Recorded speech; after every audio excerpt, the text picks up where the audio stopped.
Good evening and welcome to tonight's show from DJNTV, Disc Jockey News TV. Tonight's show is brought to you by Electra Voice, DJ Event Planner, DJ Trivia, Odyssey Innovative Designs and Cases, NLX Professional, Promo Only, and the DJNTV Insiders.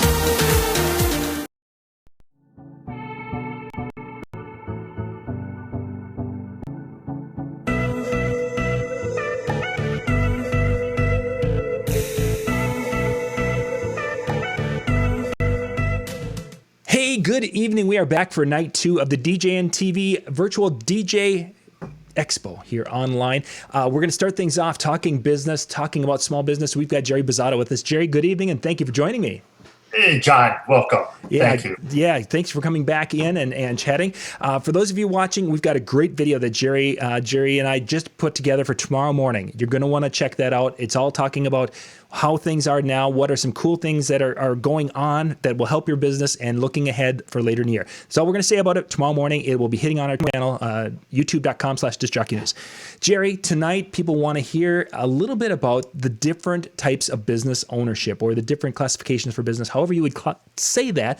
And you have got a lot of knowledge in that area. So I'm going to turn things over to you a little bit, and I'm going to go get a couple of our other event rooms going on. So we'll have the Ben Stowe and the Katie room going in just a little bit. Jerry, I'll have you take it away here for a little. Thanks, John. Appreciate it. For all of you, the common question has been, as a DJ, how do I kind of organize my business? And so tonight what I'm going to do is give you some very sort of plain talk in how you should decide what's the best suited for your business model. Now, many of you are what we call sole proprietorships. Those are people out there that really are just individuals running their own business. Some of you may get into partnerships. You and your best friend who's a fellow DJ may want to go into business together. And then as you get into the large multi-ops where you've got employees, we talk about things like S Corporation and C Corps. So let's start with how you look at what's the best fit for you.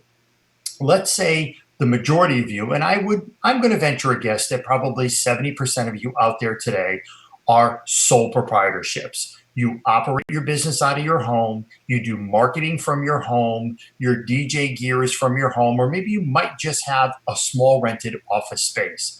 The sole proprietorship is probably the easiest and most efficient way to run your business. Number one, you're the business owner. You're the name of the business. You go out, you have a trade name that you register either with the local municipality or with the state. For example, in my business, DJ, Jazz, Music, and Entertainment, I register with the state of Maine. So I'm a DBA. I'm doing business as DJ, Jazz, Music, and Entertainment. There's no formal contract I have for myself. I operate out of my house. When it comes to reporting taxes, I report my taxes on a Schedule C. That means that I'm using a basic tax form. I'm keeping track of my expenses. I have the ability to write off things. It's the most simplistic form of any business owner. And again, it's easy for you to manage. Now, the second step, and the one that a lot of people kind of think about, is a limited liability corp. Limited liability corp really focuses in on the assets of your business. It means you have a group of assets that are under sort of under a corporation that is limited just to those assets. Now, you can be a sole proprietorship and also be a limited liability corp. Both of those, again, report on a Schedule C. The interesting thing is most people say, I don't want to be a Schedule C or a sole proprietorship because if something happens and I get sued, my personal assets come into play. Well, the reality is you are the business. The only way you're going to protect yourself from that is having appropriate insurance. So for the majority of you out there today, sole proprietorship is really the best route to go. I've been a DJ since the 1980s. I've been reporting on a Schedule C every single year. I treat myself as a sole proprietorship. The next thing is, let's look at the two of you, and your partner or your buddy or your best friend want to create a partnership together. That's known as a U.S. partnership. There's a couple of things you need to do. You need to create a partnership agreement. That agreement says that the two of you work collectively to manage the business. Partnership can be 2 people, 3 people, 4 people. That agreement comes with some formal filing. You have to have that partnership agreement drawn up and registered with the various state that you operate in. You also have to register the trade name. In the partnership, the two of you own the assets jointly. So you're now going to separate the business assets from your personal assets. Under a partnership agreement, okay, you're going to file a partnership return. The income from that partnership return flows back to you personally. Now, under a partnership, you'll classify the assets. You'll have them listed under that partnership. The problem is let's say the two of you want to separate. You need to dissolve that partnership in order to do that. You can't buy one partner out and continue the partnership. You're now going to have to change the partnership agreement. The other thing is annually you're going to have to file with a partnership your agreement, your operating agreement, your annual minutes. So it becomes in basis a little bit more of an agreement as to how the two of you will operate. But more importantly is it adds additional costs in how you're managing the business.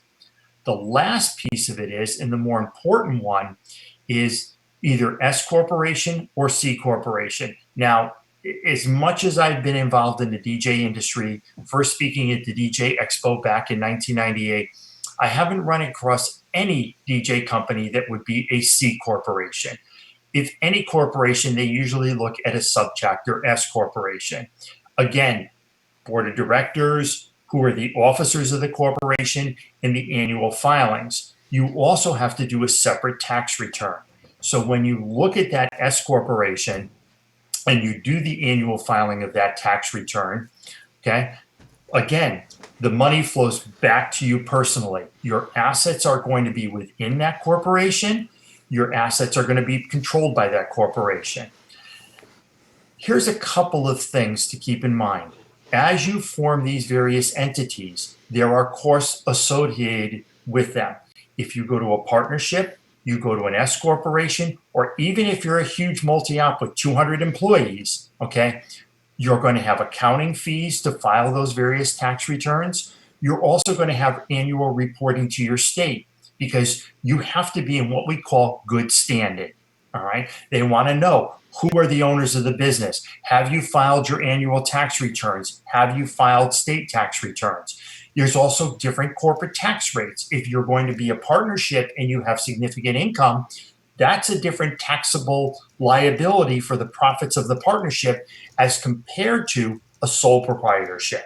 So those are pieces you need to take into play.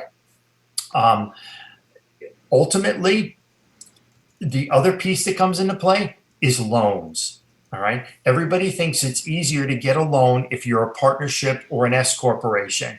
And, oh, I don't have to guarantee those loans because it's the loan is to the business. and I have to laugh at that. And I do this because I've been lending to small businesses and to major corporations ever since I entered banking in 1983. You're going to guarantee the loan. You are the business. You're the person that runs the business. The banks, the lending institutions, the financing, they're going to look to you because you control it. Because we consider these, we consider these closely held corporations, Sure. Closely held businesses. So we know you ultimately have control of the checkbook. It isn't some bookkeeper. You don't have a CFO. You don't have a board of directors. Ultimately, you control every dollar that comes in and every dollar that comes out. So the often thing I hear is, I'm going to form a corporation because this way I won't have to guarantee loans. That's not the case. You are going to guarantee loans. The other piece of it is, well, if I have a corporation and all the assets are in the corporation, they can never sue me. You know what? A good lawyer will find a way to sue you personally because, again, you control the money that comes in, you control the money that goes out. Best way to prevent a lawsuit, have good insurance. So, Jerry, is there ever a time where a corporation, what does it take to get big enough where you're not guaranteeing the loan? I would say if you are making several $1,000,000 a year, you have a significant track history of financial success, profitability, you have a great business brand and model. Where I see non-guarantee is someone purchases a piece of investment real estate. Okay. They maybe borrow for that real estate several $1,000,000. The real estate is worth double the value of what they're borrowing, and they don't guarantee it. Okay. Get to major businesses that have very strong financial reporting where the bank or the lending institution is comfortable enough that there are financial controls in place that the bank feels they don't need the guarantees. Now, what I will also tell you is there's significant reporting that comes with that. I had a corporation that I lent significant money to that we had non-recourse to the principals. But every month they had to send me their financials. Every month they had to tell me where they were positioned. They had to provide me quarterly reviewed statements. They had to provide me annually audited statements. In terms of dollars, they probably were spending on outside accountants upwards of $20,000 to $30,000 a year to provide that reporting to the bank so that we knew their numbers were accurate and we could feel comfortable. But we had quarterly meetings with them. So we literally became hooked to them at the hip. Sure. In terms of what we were doing. We were not guiding them. We were not telling them, no, you can't go buy this, or no, you can't go buy this new piece of equipment. But we were connected to them at the hip. So I knew if things started to go awry, we were able to have a conversation, call them to the table, and ask them how it was going to be fixed. And often when economic times turned bad, we had clauses within the agreements that we could go back and ask them for their guarantees. Or we would freeze on a large $2 or $3 million line of credit or $7 million line of credit.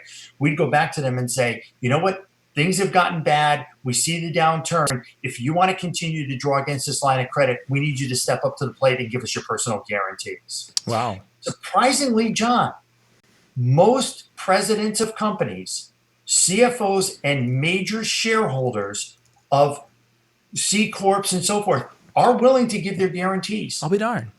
And here's the thing. One gentleman I respected very highly that was in a medical use device, he said, Jerry, why am I willing to ask you to get in bed with me with my company, and the moment you jump in bed, I'm going to jump out? And that stuck with me. And so I really realized they wanted to be a partnership together. That's interesting. I guess I wouldn't have assumed that because sometimes you have this perception, but I suppose for real business people, that makes a lot of sense. Yep. And again, again, some of this is beyond the scope of where a lot of our listeners out there will see. Right. But a lot of times banks will structure guarantees based on a limited basis. Maybe we have some very strong collateral and there may be a difference between what the collateral is worth and what we feel comfortable lending at what we call non-recourse. And they'll give us a limited portion of that guarantee. But most of the time we're looking for them to kind of just hold their feet to the fire. That's really ultimately what it is making sure that we can step to the table and have a conversation face to face when times are tough. Nice. So, yeah. And again, going back to thinking about the structures of business, for the majority of DJs that I run across, sole proprietorship suits their needs very well, because the more you layer on in a company, the more reporting and the more you try to distance yourself from the company, the more expensive it's going to be. And I had a DJ who called me up and said, I don't believe I spent $4,000 on my tax return this year because my friend and I created a partnership. And I said, yeah, because now you're having the accountant. They have to do more work. They're not only doing the corporate return for the partnership, but now they're filing the state, they're filing your personal, they're filing the K-1s, they're filing the annual reporting for the state so that you can remain in good standing and you can operate in that state. So, that's a cost that comes with it. Yeah. Just more expense. And for some people, as you say, it doesn't make sense. Yeah, it really doesn't make sense. Really look at it is you want ease of reporting. You want ease of financial reporting. For most of us, what do we have? We have equipment. And I hear the case out there, well, what if somebody trips over the speaker tripod? When I get sued, I don't want to lose my house. Well, the only way you're going to protect that is liability insurance. Mm-hmm. Think about what a lawyer doesn't want to put you out of business. They want to recover the injuries that occurred to their client. Okay. They're not looking to destroy you. They're not looking to put you out of business. All right. Having the proper insurance in place. And I know we're getting a little bit off track on that. But it's part of the story though. It's all part of when you think through this process. Yeah. Having the liability insurance, having that, I'd rather take the extra money that you're going to spend to try to set up a corporation to protect yourself and all the money you're going to spend for accounting and for legal fees and legal consultation and put it towards buying a really good insurance policy. Sure. And making sure that you have it in place. Because they know you're not going to get at personal assets. And think about this. If they want to go after your home and your home is mortgaged, they can attack your home, but they got to take out the bank. They have a second position. Yeah, and the few lawsuits that I've had experience in looking at is they want quick cash. They want cash for their clients. Mm-hmm. That's what they're looking for. Is they're looking for some type of retribution. If the assets are encumbered, they're not going to chase after the assets. But if they know that an insurance company is involved, that's what the insurance company is fighting for you. So I'm amazed at the number of DJs out there that go, I don't need liability insurance. I'm fine. Nobody will ever sue me. And fortunately, that one day when the guy just comes over and wants to request that song with the drink in his hand and doesn't realize the speaker pole's there, it's the one time you're going to regret not having that insurance. Yeah, for sure. Yeah. So, a lot of people belabor, and again, getting back to is people choose a organizational type for their business because they're thinking they're trying to protect their family and their personal assets. And you have to look at what's the best structure for you reporting wise, cost wise, and what you're willing to do. Now, there's also someone else, and we're going to go back to the sole proprietorship. I've had people say to me, well, if I earn more than $1 million a year, I got to be a corporation. I can tell you I have clients that earn $6 and $7 million a year and still are reporting under a Schedule C and treating themselves as a sole proprietorship. The other thing is, if you are a husband and wife team, you can operate as a sole proprietorship. If you're spousal or your significant other and you file jointly, you can file as a sole proprietorship. So don't think just because you're husband and wife, we both own this business 50-50, we have to be a subchapter S or we have to be a partnership. No, you can go as a limited liability corp or you can go as a sole proprietorship. Based on that basis, if you really feel you like the idea of having corporation after your name, go sole proprietorship, limited liability corp. And then you can report on a Schedule C, simple reporting. And even in some cases, under a limited liability corp, you don't even have to create an operating agreement when you're a sole proprietorship. I know in the state of New Hampshire and Maine, they don't require you to have an operating agreement if you are a sole proprietorship / limited liability corp. Interesting. So you've got a little bit, but you're still able to take care of the Schedule C side of it to not have to file. Yeah. You don't have as many people involved when it comes to paperwork. Right, exactly. If you are going to be a corporation, you're going to need legal counsel. You're going to need an accountant who's going to file your annual paperwork with the state. Here's where it ties in, and I think it kind of ties into where everybody's looking at loans. If you go for a loan at a bank and you are a partnership or you're a limited liability corp or even an S corp, if you don't maintain your filings with the state, they're going to tell you you're not in good standing. Yes. The first thing I do as a banker is once I approve the loan, my credit team and my administration team starts searching to make sure that you are operating under the rules and that you're able to operate as a business within that state. So we're going to check the Secretary of State. if it comes up that you're not in good standing, we can't loan you any dollars. That it stops dead there. And John, you laugh, but I'm going to tell you, there's companies that forget to do their annual filings because they forget to follow up. And embarrassment by the president of the company who looks at me and goes, okay, I got to call a lawyer. He didn't do what he was supposed to do. Whoops. So it does. So again, think about all those pieces. Well, in average states, the annual filing fee is $250. Gee, for $250, you can go pick yourself up an uplight from IDJ Now or something. Yeah, precisely. Or Ben Stowe, whoever, you Yeah. know. But again, think about all those costs in running your business. Is it absolutely necessary? Talk to your accountant. Your accountant may turn around and say, you're perfectly fine filing on a Schedule C. Mm-hmm. I have a good friend that is a managing director of a fairly large public accounting firm here. And he said to me, Jerry, why do you want to be an LLC? Why do you want to be an S Corp? He goes, you're fine just being a sole proprietorship. And yet I'm in the banking industry and I see it every single day. Right. So we got a few more minutes here. When it comes to staff, if having a DJ company that has multiple employees, is there one ownership method that works better when you have employees, or does it really not matter? If you have multiple employees, you're probably going to want to look at either the partnership if two of you own it together, or you're going to want to look at the S Corp. And again, some of that is driven, are they W-2 wage employees or are they 1099 employees?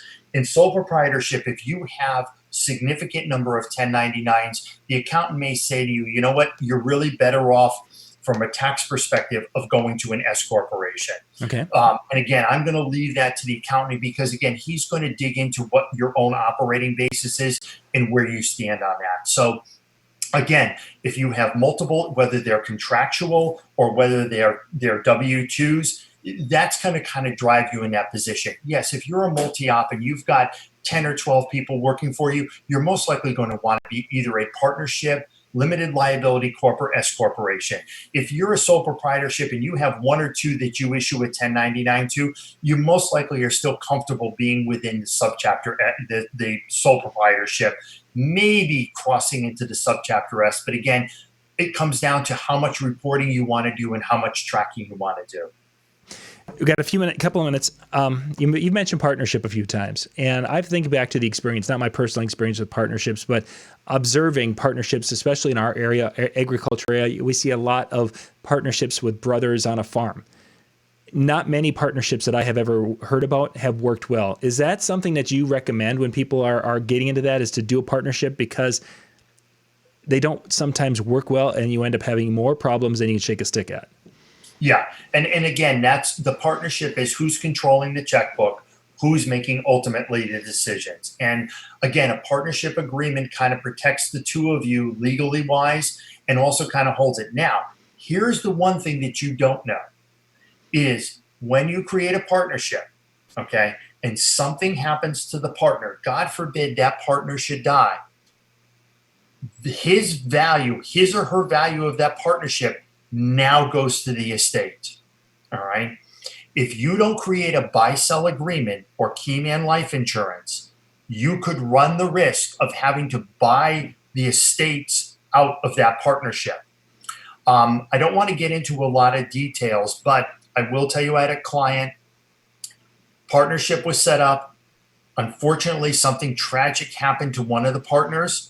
The other partner literally had to fold the company because he had to pay tens of thousands of dollars of the value of the partnership to the estate because he didn't have a buy-sell agreement. So one of the things I will tell you is if you are going to set up a partnership, contact your insurance agent and find out about two things, either key man life insurance or a buy-sell agreement between the partnership. So God forbid something happens to one of the partners, you are not having to settle out the value of that partnership, because remember now, you now need to buy out the partner. The other thing is also feel comfortable. If you are not going to buy out the partner, you now have his estate or his spouse that now is going to step in and work with you on the company. All right. That doesn't go away because he dies. It doesn't automatically, he or she doesn't automatically get transcend to you. That partnership or that part of it goes to the estate. And that's the real critical issue when many of us set up partnerships. And I've seen a number of businesses have to fold and collapse, or huge liabilities that are paid to estates because they didn't have that buy-sell agreement or that key man life insurance. Wasn't set up right. And again, going back to key man life insurance, if you go to an S corporation, think about it. The key man life insurance, if you borrow against the business, so let's say you set up a S corporation because you have a multitude of employees. You've now borrowed, say, $20,000 or $30,000 from the bank. Having a key man life insurance policy that's assigned to the corporation is going to, number one, settle your debts, and number two, is going to put money into the company so the company can sustain itself. You know, you are the company.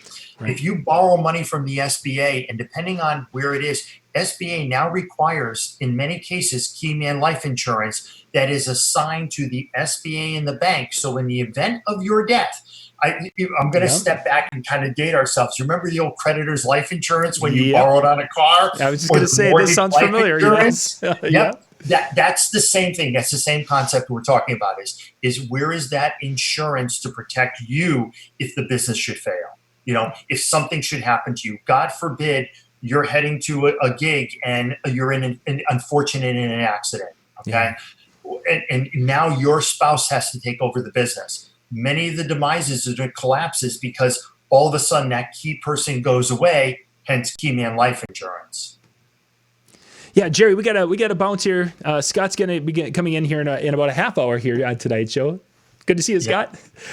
Jerry, once again, if people want to reach out to you, where can they go to find you, and if they have any questions or anything? Yep, I'll give you 3 places. Number 1, I'm on LinkedIn.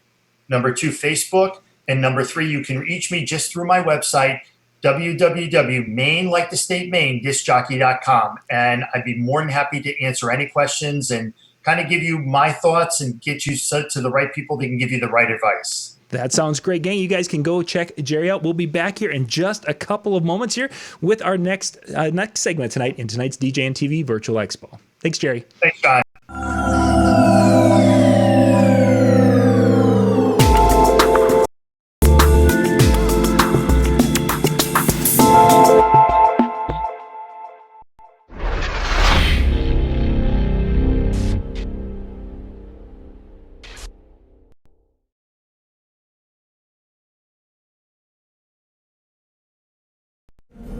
Good evening and welcome to tonight's show from DJNTV, Disc Jockey News TV.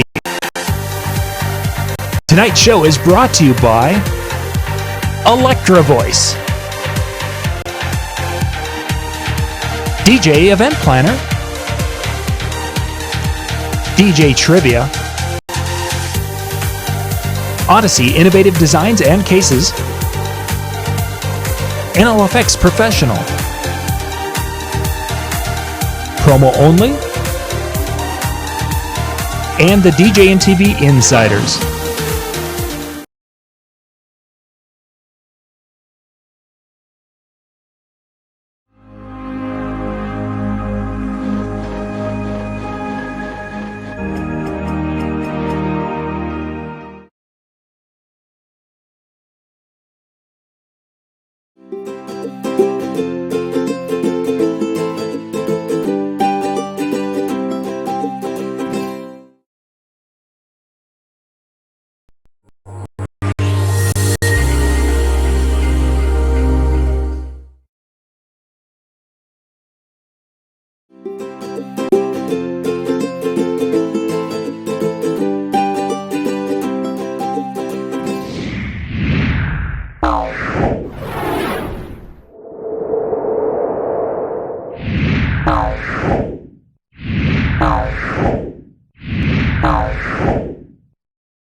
Hey, there we are.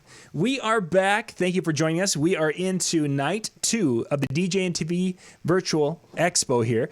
Next, we've got DJ Superfly. We just had an event, Superfly in Vegas, and you were there. How awesome was that?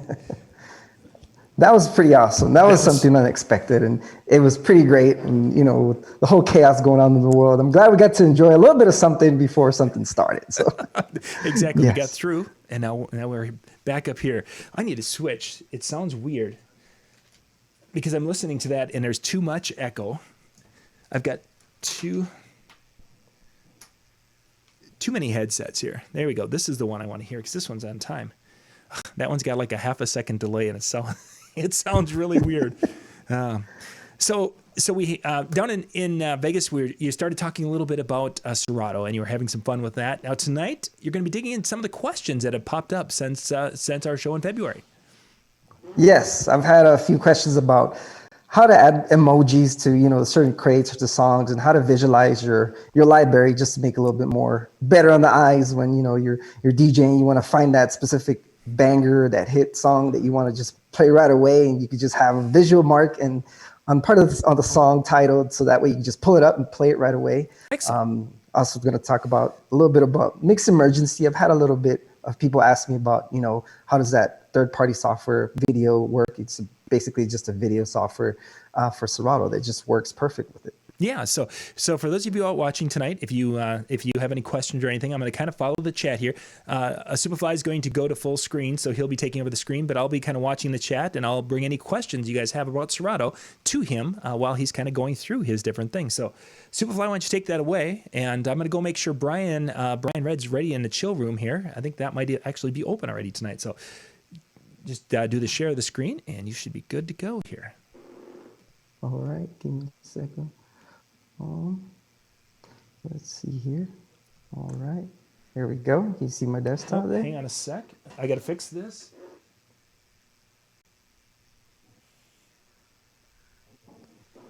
And there we go. Okay, you are there. So it is showing us Serato, and I'm seeing a couple of PowerPoint slides on the left side there. So I got the whole window. So that'll work fine. Excellent. Cool. All right. So let's start. Go ahead and start this. And mind you guys, if you're following along, you got any questions, just post them on the YouTube live channel. John's going to help you, and I'll go look at and answer those questions at the end of the video if we have time. Yep.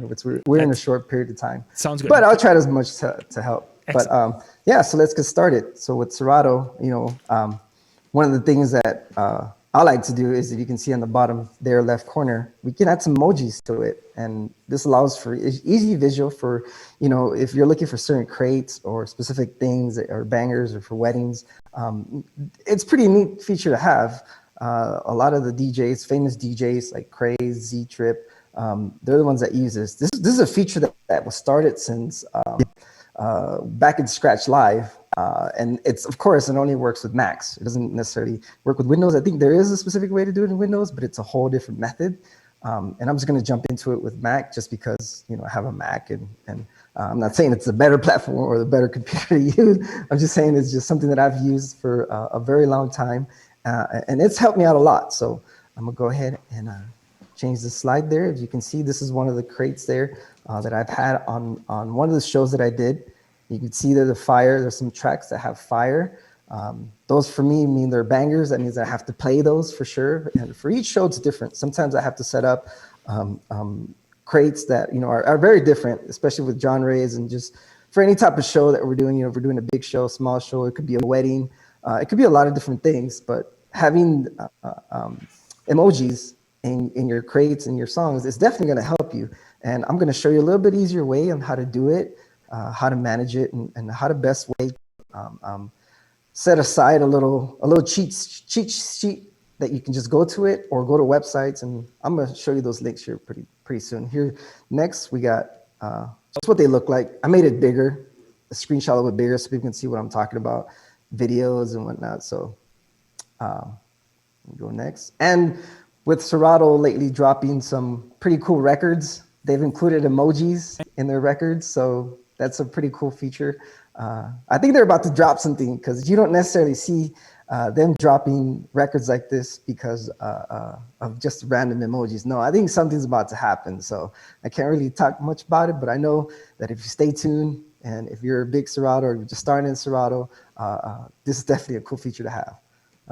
And again, this is definitely a visual thing. So with everything going on in the whole DJ world, where music is more visualized now, staring at the computer screen, having that what they call a Serato face, is basically just staring at the screen, and not paying attention to what's going on to your mixer or turntables and all that. So with the technology nowadays, everything's changing, everything's visualized, and the whole music is definitely just changing into waveform. So, but we're gonna start and show you how we do this quick here. So we're gonna jump into this website. It's called emojicopy.com. Now I'm gonna exit here. And I'm gonna try to go into my desktop. All right. So I'm gonna go ahead and go to that website here. So this is emojicopy.com. It's a pretty cool website to have, and I'll show you why. It's basically just emojis everywhere. If there's a specific emoji you're looking for, these are mostly compatible, like I said, with Macs. You can basically just look for whatever you want. I tend to have, my things, but I wanted to start fresh and show you how I do it, so I don't have to keep going back to this website or having like a small little cheat sheet. We can go ahead and jump in to searching. So let's say I want like that dancing, and you search for it and you click it, and you can see down here. I accidentally clicked it twice. So down here you can see a little pop up here that showed up. So if you copy this, and if you open up your notepads, you can paste it on there. And you keep going until you specifically find the right emojis that you want. You go in here and search for, let's say there's some for music. Oh, I gotta go back up. And there's a bunch of those. So there's headphones, microphones. You can use the microphone as a karaoke files or anything like that. We're gonna copy that and go back into the notes. You can see there, you can have various of these in a lot of different ways in how emojis you want, and just to make it more colorful. Drums, there's specific beats you just want to play, your instrumentals. Go ahead, copy that one and go into it just like that. So you go on and you create all these small little cheat sheets. Basically, that's just going to help you with whatever emojis is your favorite ones without having to go to the website. Unless you want to keep going back and forth to the website, it's fine too, because it's a website. It's going to have all these cool emojis. A lot of colorful ones, there's unicorns or something to help you visualize tracks a little bit better. I think the major one I'm missing is the fire one, because I tend to use that one a lot. So sure. Copy that one and we'll go ahead and mark it there. Cool. So we got these set aside, and these are in the notes. And these are going to save in your notes. Just save them there, keep them there, and however many times you want to go back and forth or go through the website, whatever you choose is whatever you want to do. But I kind of have like a little cheat sheet of the emojis that I like to use for that specific reason, that I'm always adding stuff to my crates, and I'm always doing shows, different shows, and I just want to make sure that I have it all organized so that I can always go back to it and make it all work together. So with here, we're gonna go ahead and open Serato. I have Serato open already, and you kind of see I have a few crates here, and they're just kind of blank. These are just recent ones that I downloaded. And what I like to point out here is that you can add these emojis to basically anything in Serato, in any of the file types, comments, and in the song title, artist title. You can even make your own. You can go ahead and do a comment section with just emojis. So, but what I like to do, if I know there's specific tracks, let's say there's what I like to do, me being a scratch DJ, I like to have scratch tools, what they call them, with the and the fresh and all that. So I just downloaded a bunch the other day, and I'm like, okay, I need to get these in my crates, and I need to make sure that they're organized and correctly visualized for me as well. So we're gonna go back actually and look for the scissors. I like to use scissors as a short term for cutting, for cutting music. So that's just my way of doing things. So we're gonna copy this, and again, we're gonna copy it into the notes. We're gonna jump into Serato, and we're just gonna add those cuts there to it. So you can kind of see it's not necessarily working how it should be. That means that you have to copy it from the Notes app. So that's the tricky part about it. Here, let's try this. Actually, that's too small. Let's try this another way. There we go. We'll use this one instead. So we'll go ahead and use this. And these are the scratch tools that when I have specific tracks that I want to scratch into or specific songs, I'm going to add some type of emoji. I know that if I go into my scratch crate, we're going to go ahead and add some emojis there. There's going to be certain scratch songs that I already have queued up and have all these different things that that I know I'm going to use at whatever show I'm at. So there's those. You can add them to whatever you want, you know. Go back and forth. You can go ahead and add. Let's try the drums here quick. There's the drums. Got the drums working. I think the little scissors, they look too small because I have like a really small screen. Yeah, they are pretty small. Yeah. So sorry, I try to make it as big as possible here. Getting the idea. There we go. I should have paid attention to that. I'm sorry. Superfly, do you know if that works on Virtual DJ also to use emojis in there? I do not know about Virtual DJ. Okay, I'm just wondering if because it seems like there's some things that you know really well between both of them. But yeah, that would be a question you have to ask MJ. Because that's yep. So yeah, we'll Sean take that one to MJ. He'll be the man. Well, maybe because I think I know MJ uses a PC, so I don't know if this will work for it. Maybe it'd be a little test for him to try. But yeah, we're just basically going along the tracks that I know are going to be hitters. You can also just create crates by themselves, and you could just make it so that it's all just basically just emojis. You could do search features as well. So there's specific smart crates that you want to have in your library. You can also do just search for specific because I have a lot. Having a big library, sometimes going through so many of those emojis it's kind of hard, Yeah. But whenever I'm searching, I try to search for just the emoji. Let's see if we can pull it out. So you can actually search using emojis. I don't know if you saw there in the search bar, I typed or I pasted that in. You kind of see what I tagged earlier. Yep, You can yep. search through emojis, if that makes sense. So yeah, if you're looking for the tracks that are on fire, you can find the tracks that are on fire. Yes, and you can just make like I said, having such a big library, this helps you locate those tracks. Because with me, especially me, I like to download lots of music. I like to have a big library and whatnot. And sometimes you just forget about songs. You're not going to play 1,000 songs in a day. You're going to play like 300, max 300, I'd say, for an event.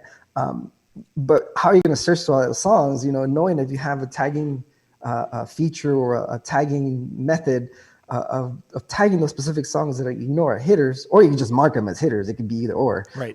But in my way, I like to use these emojis just to keep track of everything. And again, it's a nice visual feature to have because when you're scrolling through such a big library, you can see there in my screen, you're just going to see, oh, there's a hitter. Boom, just load it. And it's ready to go. And off you go, yeah. Knowing that it's going to be a pretty cool feature to have. Mm-hmm. So yeah, that's definitely one of the things that that has helped me, especially with my DJ career, is using that. There's other things here too. I'm going to show you. Back in Scratch Live, a lot of the DJs used to use the star emoji star system, yeah, as a rating. Mm-hmm. And if you wanted to go ahead and use, go ahead. I mean, it's something that I wish Serato could, add to their software to do like a rating thing. I think Virtual DJ has it. Does it? I believe so. Yep, but there is. Yeah. Yeah, but at the same time, I don't want them to copy it, be a copycat. But again, it's such a visual thing to have. And you kind of see here's another, a lot of these crates have emojis.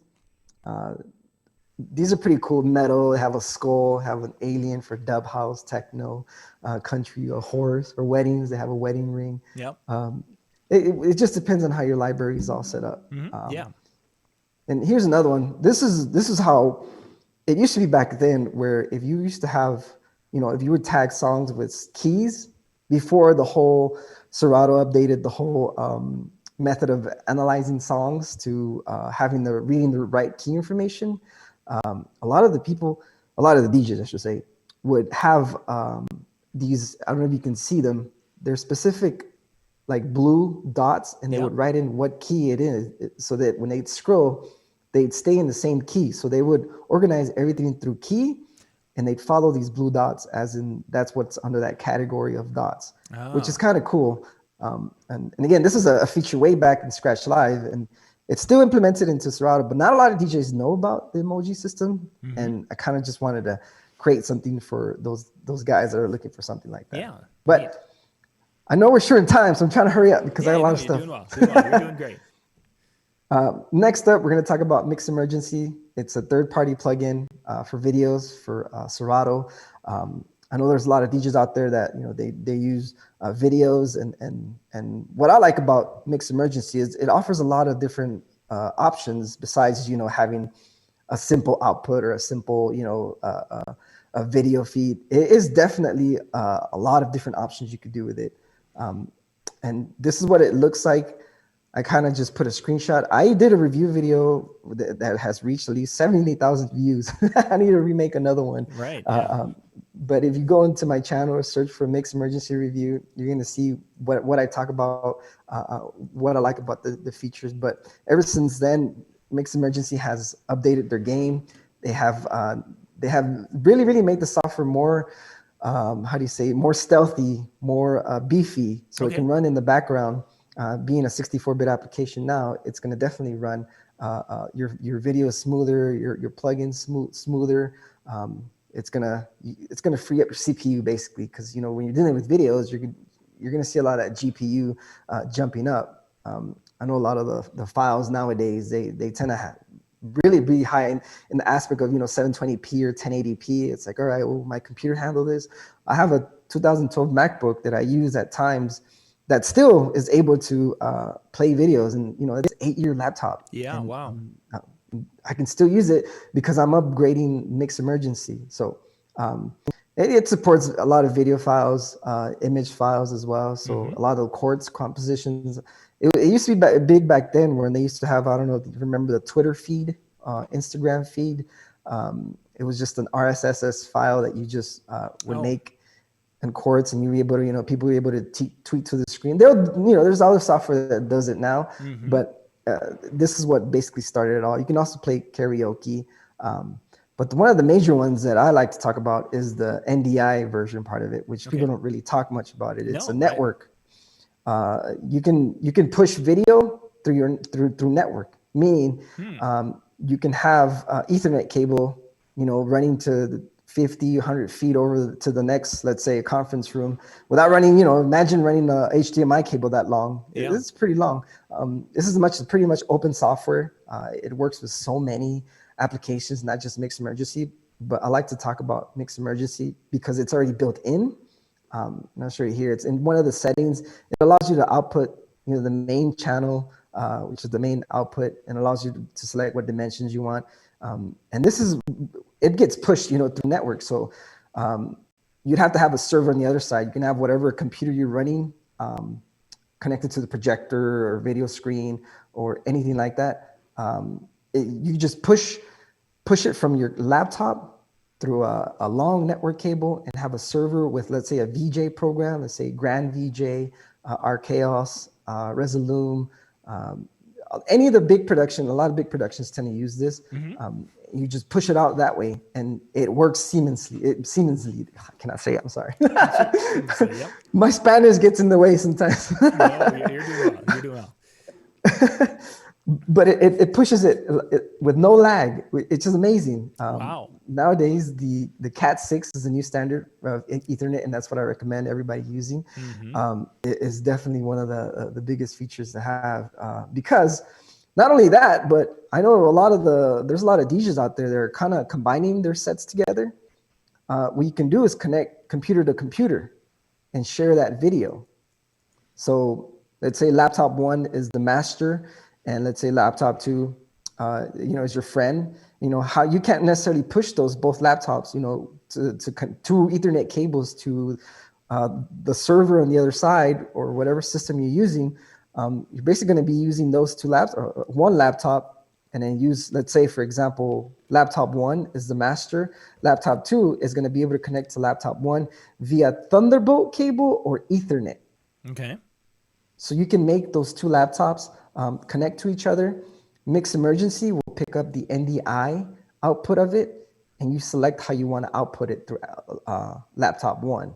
So again, this is a feature that is being used in IP cameras nowadays.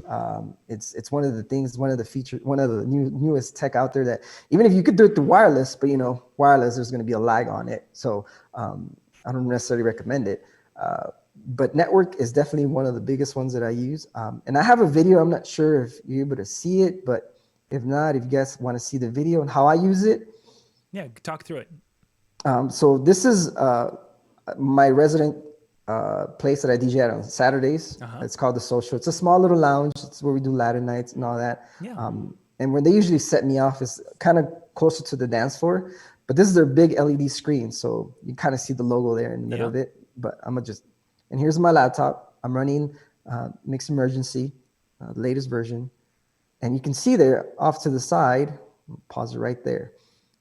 I have a little USB-C Ethernet adapter to Ethernet. Yeah, that's a Cat 6 you've got running there, right? Yes, a Cat 6 cable that's running it out into the server, which is inside the computer. You can directly connect it to the computer, or you can have a router. And in this case, since there's a bunch of different computers and stuff down there, I just hooked it up to the router. It's just a regular router. It's not, a big a gigabit router or anything like that. And that's pretty, of course, that server there, computer is running Resolume.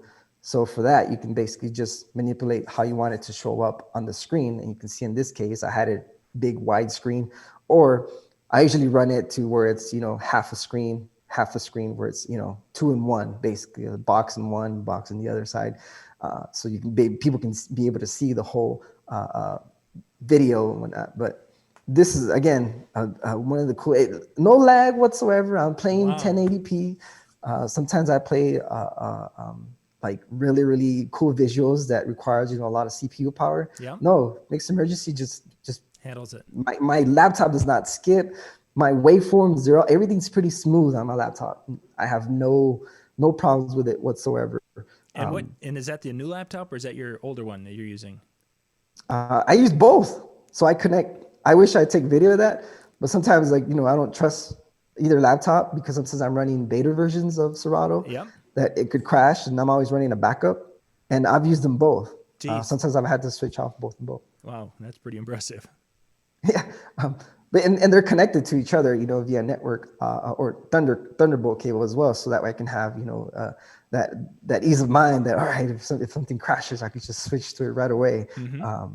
Because, stuff happens sometimes. You're out of control. You can't really control. But I see some people there that are asking on the chat room. So let me pop over. Most of this stuff I think I've been handling. Someone had asked about Mix Emergency better than Serato Video. Yes. There's specific things in Mix Emergency that are not in Serato Video. And I'm going to share. You guys can still see my screen, right? Yep. It's still up there. Yeah, we got about 2 minutes left here, Superfly. There's all this stuff. There's so many plugins. There's so many different things. As he's moving these pieces around the screen. Yeah. There's all it's crazy. It is definitely a lot. You can play samples. Let's say you have a song. This is a major one though too. Let's say you have a song with no video attached, right? When Serato does that, it usually asks you if you want to display the album art or just do nothing. With Mix Emergency, you can have a random set of samples, like video files, like VJ loops or anything like that. And automatically, when you load in a song, it's going to attach one of those video loops to it. Nice. So it follows that. You can do beats. You can have it strobe to the beat. You can do a text on screen. You can do, oh my gosh, there's so many things you can do with it. But if you have any more questions, just reach out to me. Yeah. I'm glad to help because, we're short on time. But it just reach up straight to me, ask me any of this information. I'd have to do more of these review videos just to let people know, how cool of a software Mix Emergency is. Yeah, you guys can go find Superfly out on Facebook, Ivan Alvalos. You can find him there, or DJ Superfly. He's got his Facebook page out there. You can reach out to him either way and find him there. And ask questions, because this is a man of knowledge. He knows this stuff. That he does. Superfly, thanks very much for being with tonight and putting some things together for us. And looking forward to our next time where we can have a little bit more time to really dig into some new things in Serato here in the next couple of weeks. You're welcome. Thank you very much for having me. Gang, the rooms are open. The chill room is open at djntv.com/chill. Ben and Katie are in the rooms for talking gear, and you can go out to djntv.com/Ben or djntv.com/Katie, and those will take you right to those different rooms and such. In just a couple of minutes, we're going to be bringing up Scott Faver here on DJNTV with the Virtual Expo. Thanks again, Superfly. Thank you.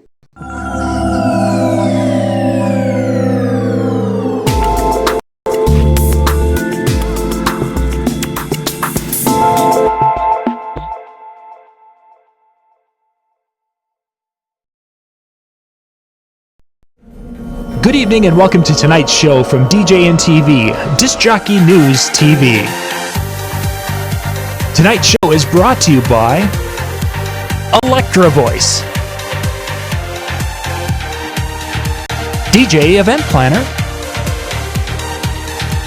DJ Odyssey Innovative Designs and Cases, NLFX Professional,